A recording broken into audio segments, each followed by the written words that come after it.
সেদিন দিদি আর আমি ক্রোমাতে গিয়েছিলাম, যেহেতু আমার ইয়ারফোনটা নষ্ট হয়ে গেছে সেটা কিনতেই যাওয়া। আর দিদিও অনেক দিন ধরেই ভাবছে ওর পুরনো ফোন চেঞ্জ করে নতুন ফোন নেবে, সেই জন্যে ও এর ফাঁকে ক্রোমার শোরুমটা আমি একটু ঘুরিয়ে দেখাচ্ছিলাম।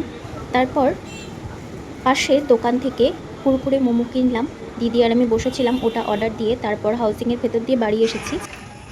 এই যে এটা হাউজিং, বাংলাতে যেটাকে সরকারি আবাসন বলে।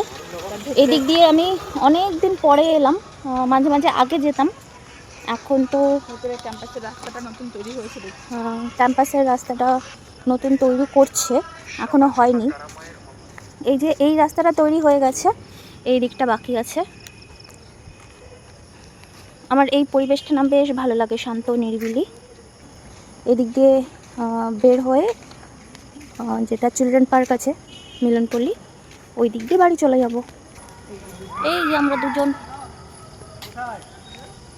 বাড়ি ফিরলাম, তারপরে কুরকুরে মোমো কিনে এনেছিলাম, সেটাই খেলাম। তাহলে আজকের ভিডিও এখানেই রাখছি, দেখা হবে আবার এই চ্যানেলে। টাটা।